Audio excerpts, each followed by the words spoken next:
أعوذ بالله من الشيطان الرجيم بسم الله الرحمن الرحيم رب اشرح لي صدري ويسر لي أمري واحلل عقدة من لساني يفقهوا قولي آمین یا رب العالمین۔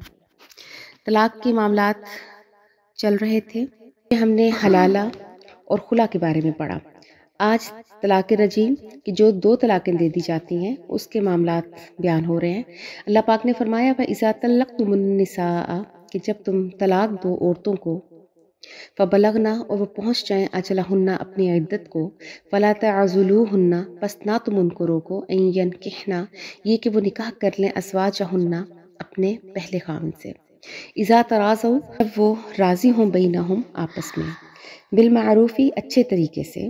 ذالک یوعظ یہ نصیحت کی جاتی ہے بھی اس کے ساتھ من اس کو کان منکم جو ہے تم میں سے یؤمنو ایمان لاتا باللہ اللہ پر والیوم الآخری اور آخرت پر، کہ جب عورتوں کو 2 طلاقیں ہو جائیں کسی عورت کو اور وہ اپنی عدت پوری کر لیں تو اب اس کو اس چیز کا اختیار ہے کہ یا تو وہ اپنے پہلے خاوند سے نکاح کر سکتی ہیں یا کسی اور مرد سے نکاح کرنا چاہیں تو کر سکتی ہیں۔ تو اس میں اللہ پاک نے کہا کہ اگر وہ آپس میں اذا تراضوا بینہم کہ اگر وہ آپس میں راضی ہو جائیں لیکن بالمعروفی اچھے طریقے سے تو پھر ان کو آپ مت روکیں۔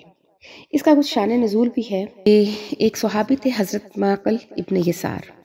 ان کے والدین فوت ہو چکے تھے تو ان کی ایک بہن تھی جن کا نام تفسیروں میں جمیلہ یا جمیلہ کا آیا ہے، تو عبد البدح ایک صحابی تھے، ان کے ساتھ انہوں نے ان کا نکاح کر دیا۔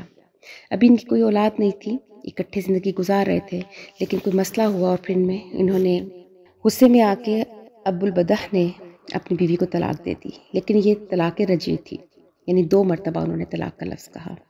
تو جیسے میں نے بتایا کہ طلاق رجعی میں اب عورت کو اختیار ہوتا ہے کہ یا تو کسی اور سے نکاح کر لے یا پھر اپنے پہلے خاوند سے نکاح کر لے۔ تو جب عدت گزر گئی تو ابو البدح کو اپنی غلطی کا احساس ہوا، انہوں نے معافی مانگی اور ان کی جو بیوی تھیں انہوں نے بھی ان کو معاف کر دیا اور وہ ان کے پاس جانے کے لیے راضی ہو گئیں۔ لیکن ان کے جو بھائی تھے ان کی بیوی کی معقل بن یسار، انہوں نے کہا کہ میں ان کو ان کے پہلے خاوند سے نکاح نہیں کرنے دوں گا۔ یہ آج کل ہمارے معاشرے میں بھی ہوتا ہے، بعض اوقات بھائیوں کی یا کچھ حالات ایسے بن جاتے ہیں کہ مرد سمجھتے ہیں کہ اب ظاہر ہے کہ جب پہلے یہ معاملات آئے زندگی میں، اختلافات آئے تو دوبارہ بھی ہو سکتے ہیں، کچھ انا کا مسئلہ بنا لیتے ہیں کہ وہ کہتے ہیں کہ ہم وہاں نکاح نہیں کرنے دیں گے۔ تو یہ معقل بن یسار نے بھی کہا کہ میں کسی قیمت پہ وہاں نکاح نہیں ہونے دوں گا، تو اس پہ یہ آیات نازل ہوئیں۔ تو جب یہ آیات نازل ہوئی تو حضرت معقل ابن یسار نے فرمایا کہ اللہ کا حکم سر آنکھوں پر، اب میں رکاوٹ نہیں بنوں گا، اور انہوں نے اپنی بہن کا نکاح پہلے خاوند سے کر دیا۔ تو اس میں بہت سارے اللہ کی مصلحتیں بھی ہیں، جیسے کہ اللہ پاک نے کہا کہ ذالکم ازکی لکم یہ بہت پاکیزہ ہے تمہارے لیے، واطہر اور پاک بھی، یعنی ازکا کا مطلب بھی پاک ہوتا ہے، اطہر کا بھی پاک ہوتا ہے، لیکن ازکا کا میننگ ہوگا قلبی لحاظ سے پاکیزہ ہے اور اطہر یعنی جسمانی لحاظ سے بھی پاکیزہ ہے۔ واللہ یعلم اور اللہ جانتا ہے، وانتم لا تعلمون اور تم نہیں جانتے۔ کہ ظاہر ہے کوئی عورت ہے، کوئی بھیڑ بکری تو نہیں ہے کہ آج آپ کسی کے ساتھ تو کل آپ کسی کے ساتھ اس کو باندھ دیں۔ اگر میاں اور بیوی دونوں اپنا دل صاف کر کے دوبارہ اکٹھا ہونا چاہیں تو یہ اللہ کو زیادہ پسند ہے کہ اگر عورت کا دل پہلے خاوند کی طرف مائل ہے اور کوئی اس کا نکاح نہیں ہونے دیتا تو ہو سکتا ہے کہ کسی وقت سابقہ تعارف کی وجہ سے کوئی خرابی پیدا ہو جائے، تو لہٰذا دل بھی پاک رہے گا اس صورت میں۔ تو ایسے چھوٹے چھوٹے نکات بھی اللہ پاک نے ہمیں بیان کیے کہ تاکہ دنیا کا نظام خوش اسلوبی سے اور پاکیزگی کے ساتھ چلتا رہے۔ اب آگے رضاعت کے احکام آ رہے ہیں، اور اس کا یہاں تذکرہ بالخصوص اس لیے کیا گیا کہ اگر طلاق ہو جائے تو پھر اگر آپ کا کوئی بچہ ہے جس کو ماں دودھ پلا رہی تھی تو اب اس کے لیے کیا معاملہ کرنا ہوگا، کیونکہ اگر تو عورت نکاح میں ہے تو ظاہر ہے کہ وہ خاوند کے گھر میں رہ رہی ہے، اس کو خرچہ بھی خاوند دے رہا ہے، رہائش بھی دی ہوئی ہے، تو اس صورت میں تو اس کو باقاعدہ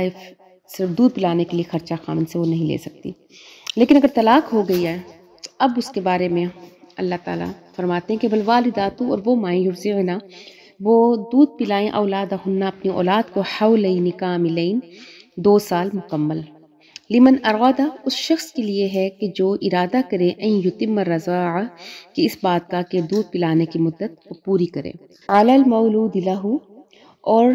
بچے کے باپ پر رزق ہننا اس کا کھانا ہے، یعنی متعلقہ بیوی کا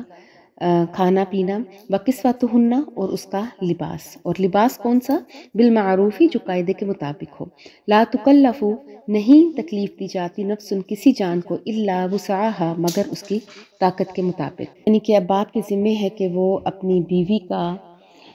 کھانا پینا، اس کا لباس، ان سب چیزوں کی وہ ذمہ داری اٹھائے گا، لیکن اپنی وسعت کے مطابق، کہ یہ نہیں کہ عورت اسے اس کی اوقات سے بڑھ کر ڈیمانڈ کرے، جو مرد کی حیثیت ہے اس کے مطابق ہی وہ خرچے کی ڈیمانڈ کر سکتی ہے۔ لا تزارہ، اور نہ تکلیف دی جائے، والداتن، کسی ماں کو بھی، ولدہا، اس کے بچے کی وجہ سے، ولا مولود لہ، اور نہ ہی تکلیف دی جائے باپ کو بھی، ولدہ، اس کے بچے کی وجہ سے، کہ اگر عورت کی بیماری کی وجہ سے دودھ نہیں اترا یا اس کی حالت ایسی نہیں ہے تو پھر آپ ماں کو تکلیف نہیں دے سکتے۔ اور اسی طرح سے کہ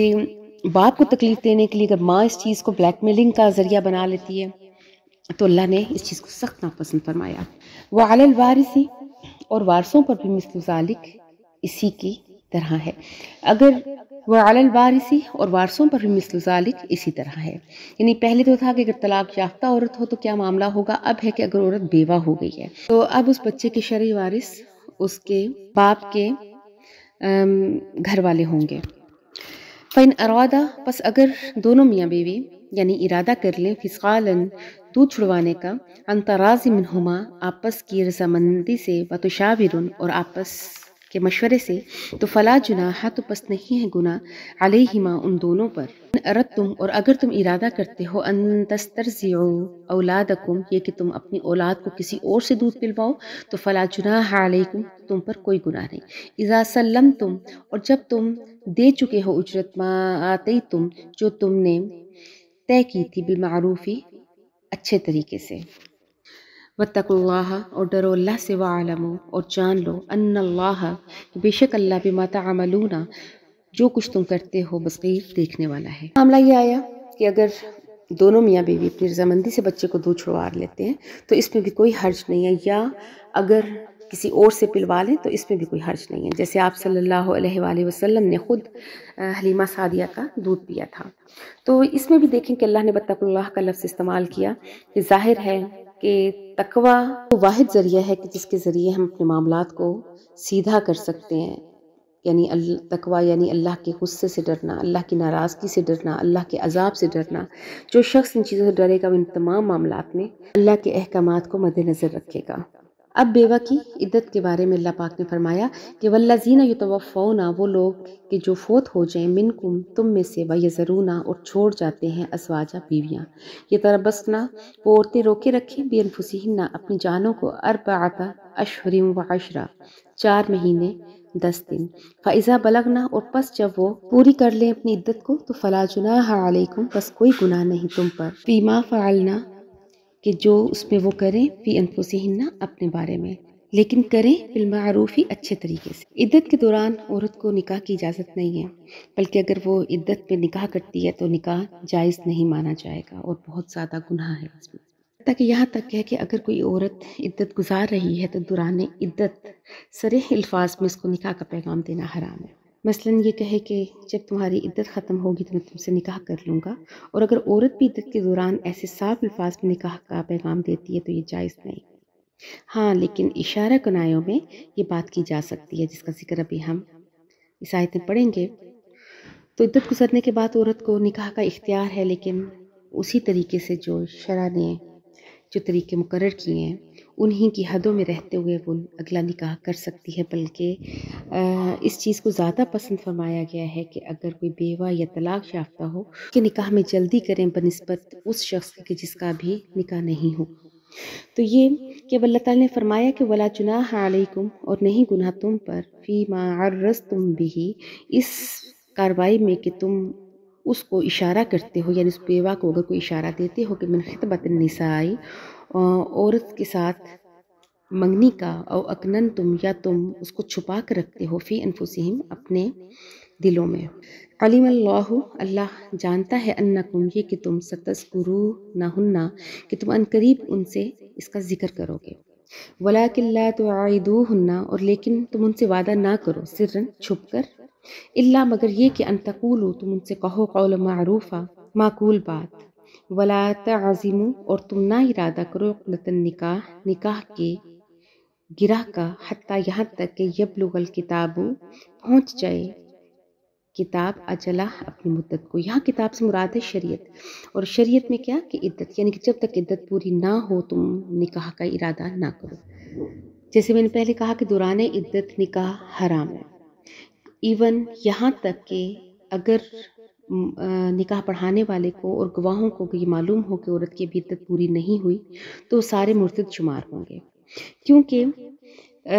نکاح دوران عدت حرام ہے، اور حرام کو حلال سمجھنا کفر ہے۔ تو اگر کوئی شخص جان بوجھ کر کفر کرتا ہے تو وہ مرتد ہے۔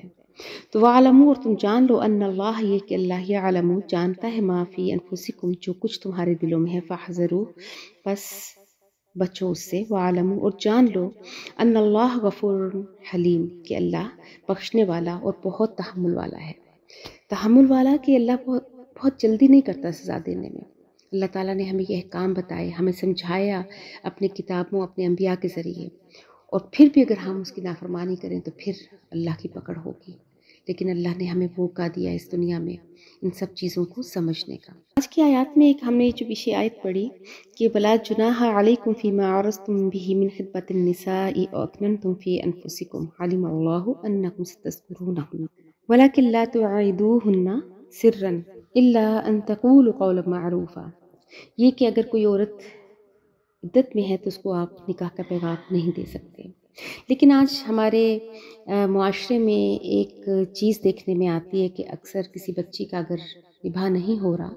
تو کہیں اور اگر اس کی کوئی بات چیت چل پڑتی ہے تو وہ پہلے رشتے کو ختم کر دیتی ہے کہ میں اس کے بعد دوسرے شخص سے نکاح کر لوں گی، یا اسی طرح سے کچھ مرد حضرات بھی عورتوں کو یہ کہہ کے کہ تم یہاں سے طلاق لے لو تو میں تم سے نکاح کر لوں گا۔ تو یہ دیکھیں کہ یہ اللہ نے اس چیز کو کتنا سخت ناپسند کیا،